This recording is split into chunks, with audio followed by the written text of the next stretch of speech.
मेरा नाम डॉक्टर नदीम सजाद राजा है। आज मैं आपको कुछ बातें बताने जा रहा हूँ। जब भी कोई सांप, चाहे वो जहरीला हो या ना जहरीला हो, वो किसी बंदे को काटे तो आपको क्या करना चाहिए।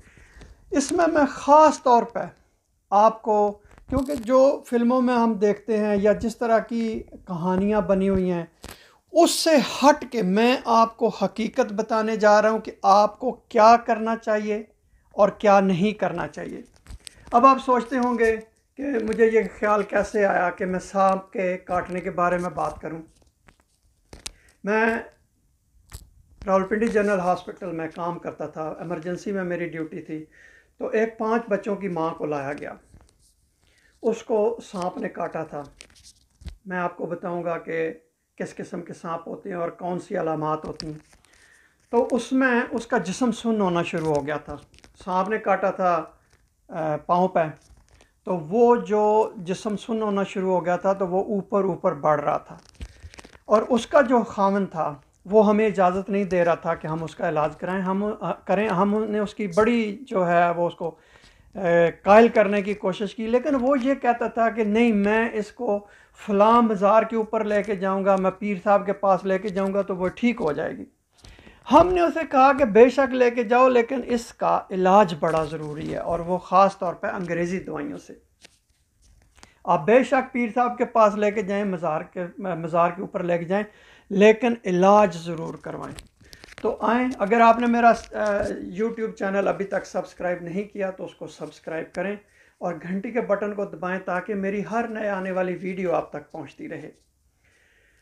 जब सांप किसी को काटता है तो उसके बाद एक इमरजेंसी की सूरत हाल, जिसमें इंसानी ज़िंदगी को ख़तरा भी हो सकता है, वो पैदा हो सकती है। और ख़ास तौर पर जो सांप जहरीला हो। कुछ सांप अपना जहर मुंतकिल करते हैं काटने से, और कुछ ऐसे होते हैं जो आपके ऊपर स्प्रे करते हैं। उनमें ये सलाहियत होती है कि वो जो जहर है वो आपके ऊपर स्प्रे करते हैं, और ख़ास तौर पर जब आपकी आंखों में वो जहर जाए तो आप बीमार हो सकते हैं। इसके अलावा अगर कोई सांप जहरीला नहीं है लेकिन फिर भी ज़िंदगी को ख़तरा हो सकता है, मसलन एलर्जिक रिएक्शन हो सकता है या इन्फेक्शन हो सकती है कि जो बाद में जानलेवा साबित हो। जितने भी दुनिया में सांप इंसानों को काटते हैं उनका अभी तक कोई मुस्तनद, आप ये कहें कि डाटा मुयसर नहीं है, लेकिन फिर भी जो वर्ल्ड हेल्थ ऑर्गेनाइजेशन है उन्होंने वो कहते हैं कि 4.5 से लेके 5.4 मिलियन तक लोगों को दुनिया में सांप हर साल काटते हैं, और उनमें से 1.8 से लेके 2.7 मिलियन तक लोग बीमार होते हैं। और जो लोग बीमार होते हैं फिर उनमें 81,000 से लेके 1,38,000 लोग या मर जाते हैं या उनमें पेचीदगियाँ पैदा होती हैं। किन लोगों में ये ख़तरा होता है कि सांप उनको काट ले? मसलन वो लोग जो ज़मींदार हैं, ज़मीनों पर काम करते हैं, वो लोग जो माल मवेशी रखते हैं, चरवाहे होते हैं, जो लोग मछलियाँ पकड़ते हैं, शिकार के लिए जो लोग जाते हैं जंगलों में, उनको भी ख़तरा होता है। जो बच्चे काम कर रहे होते हैं, क्योंकि बच्चों को इतनी आगाही नहीं होती।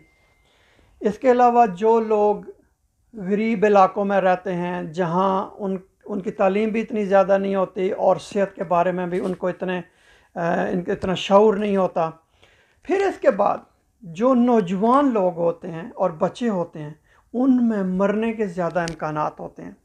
मैंने कोशिश की इस सवाल का जवाब ढूंढने की, मुझे जवाब नहीं मिला, लेकिन मेरा ये ख्याल है कि जवान लोग चूँकि वो इतने बेपरवाह से होते हैं, कहते हैं हाँ मुझे क्या होगा, और बच्चे जो उनको इतना शऊर नहीं होता कि वो जाके बता सकें, या कई दफ़ा वो नज़रअंदाज कर देते हैं, कहते हैं क्या हुआ, इसी तरह किसी कीड़े ने काट लिया, सांप ने काट लिया। फिर उसके बाद औरतें ज़्यादा मुतासर होती हैं उनको, क्योंकि ऐसे भी रस्म व रवाज होते हैं कि उनको रसाई नहीं होती अस्पतालों तक। फिर उसके बाद कुछ लोग बाकायदा इलाज नहीं करवाते, वो जिस तरह मैंने अभी बताया आपको कि दम दरूद करवाते हैं, पीरों के पास जाते हैं, या कोई मदारियों के पास जाते हैं, उनको कहते हैं दम दरूद करो, या कुछ देसी दवाएं खाते हैं, उन लोगों को भी ज़िंदगी का ख़तरा उनकी ज़िंदगी ख़तरे से दो चार हो सकती है। अलामात क्या होती हैं? मुख्तलिफ़ किस्म के सांप होते हैं, उनके काटने से मुख्तलिफ़ किस्म की अलामात ज़ाहिर होती हैं। इसमें जैसा कि मैंने पहले बताया, ज़रूरी नहीं कि हर सांप जहरीला हो। दो किस्म की अलामात, दो किस्म के सांप जो उनके जहर होते हैं वो असर करते हैं। एक वो होते हैं जो एसाब पे असर करते हैं, नर्व्स पे असर करते हैं। उसमें ये होता है कि आपका जो मरीज़ का जिस्म होता है वो सुन्न होना शुरू हो जाता है, काम करना शुरू हो जाता है, ख़त्म कर देता है। पट्ठे जो हैं वो काम करना बंद कर देते हैं, जिसकी वजह से सांस की तकलीफ़ होती है। और जब ऐसी सूरत हाल हो, जब आपका सांस उखड़ना शुरू हो जाए, इसका मतलब है कि जो सांस लेने वाले पट्ठे हैं वो मुतासर होना शुरू हो गए, उस वक़्त सही इमरजेंसी होती है और आपको फ़ौरन तिब्बी इमदाद लेनी चाहिए। दूसरे जो सांप की किस्म होती है वो खून के और खून वाले निज़ाम पे उसका असर होता है। खून बहना शुरू हो जाता है जो कि जानलेवा भी साबित हो सकता है, और इसी की वजह से अगर इंसान बच भी जाए तो उसके गुर्दे हमेशा के लिए मुतासर हो सकते हैं। कुछ लोगों में जो जहाँ पर सांप ने काटा होता है, मसलन टांग या बाजू के ऊपर, उनके ज़ाया होने का भी ख़तरा होता है। जहर फैलने की वजह से वो डॉक्टरों को काटनी भी पड़ सकती हैं। बच्चों पर ख़ास तौर पर इसलिए भी होता है क्योंकि बच्चों का जो मजमूई जिस्म होता है वो कम होता है, इसलिए जहर का जो असर है वो बहुत जल्दी होता है।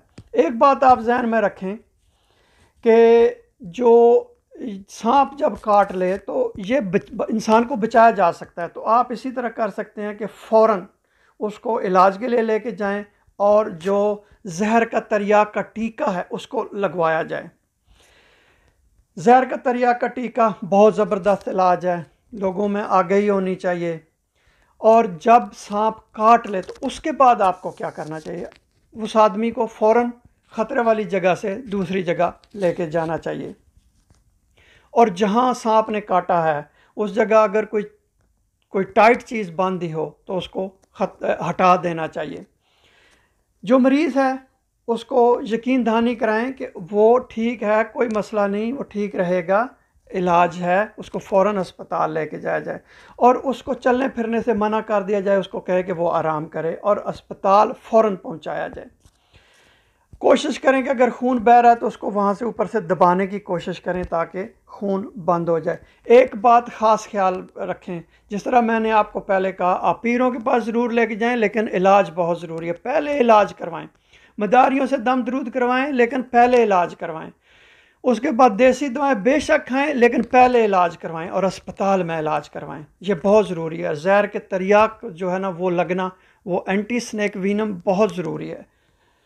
उसके बाद अगर उल्टी हो रही हो तो उल्टी की दवा दें, दर्द हो रहा है तो दर्द की दवा दें क्योंकि दर्द शदीद भी हो सकता है। और जिस तरह मैंने आपको कहा, सांस का ख़ास ख्याल रखना है कि सांस बंद ना होने पाए। जिस तरह हम फिल्मों में देखते हैं कि जहाँ सांप ने काटा है वहाँ कट लगा दिया या उसको कस के बांध दिया कपड़े के साथ, ये बिल्कुल नहीं करना। आपको मैं अब वो बातें बताने जा रहा हूँ जो आपने बिल्कुल नहीं करनी है, वरना इंसानी जान को ख़तरा हो सकता है। कि वो जगह कपड़े से कस के नहीं बांधनी है, उस जगह पर कट नहीं लगाना है, फिर उसके बाद उसके ऊपर कोई ठंडी बर्फ़ वाली कोई इस तरह की ठकोर नहीं करनी है, कोई दवा डॉक्टर के मशवरे के बगैर नहीं इस्तेमाल करनी है। और वो जगह जहाँ सांप ने काटा है उसने आपको जो आपके दिल का लेवल है उससे ऊंचा नहीं करना है। फिर फिल्मों में जिस तरह हम देखते हैं या आप कहानियाँ सुनते हैं कि एक आदमी ने जो जहाँ सांप ने काटा था उसको चूसा है, नहीं, आपने ये नहीं करना है। क्योंकि अगर आपके मुंह में ज़ख़म है, क्योंकि आपकी जो मुंह के अंदर झिल्ली है वो उसमें बहुत ज़्यादा सुराख होते हैं, उसको पोरस कहते हैं, ठीक है। वो म्यूकस मेम्ब्रेन जो होती है, वहाँ से खून अंदर चला जाएगा आपके जिस्म में और आपकी ज़िंदगी को ख़तरा हो सकता है। ये बिल्कुल नहीं करना है। ये फिल्मों वाली सूरत हाल आपने बिल्कुल नहीं पैदा करनी है। और ना ही कोई आपने ऐसी चीज़ कि उसको सक करना है या चूसना है, तो आपने ये बिल्कुल नहीं करना है। अब आपने सांप से बचना कैसे है? अगर आप बाहर काम कर रहे हैं तो आप ग्लव्स पहने, आप लंबे जूते पहने, बूट्स पहने, पैंट पहने, ताकि आपको सांप काट ना सके। कोशिश बिल्कुल ना करें कि आप सांप को पकड़ने की कोशिश ना करें, सांप के साथ खेलने की कोशिश ना करें, टार्जन यानी कि नहीं बनना चाहिए, क्योंकि सांप इंटरेक्शन यानी कि वो आपसे मुकाबले की सूरत हाल नहीं पैदा करना चाहता, वो आपसे आंखें नहीं दो चार करना चाहता, या आपसे वो किसी किस्म का वो नहीं रब्ता रखना चाहता। तो आप जब उसको छेड़ेंगे, तंग करेंगे, तो फिर वो आपके ऊपर हमला करेगा। तो ये कुछ बातें आपने जहन में रखनी है। बहुत शुक्रिया ये वीडियो देखने का, और मेरा चैनल सब्सक्राइब करना ना भूलिएगा।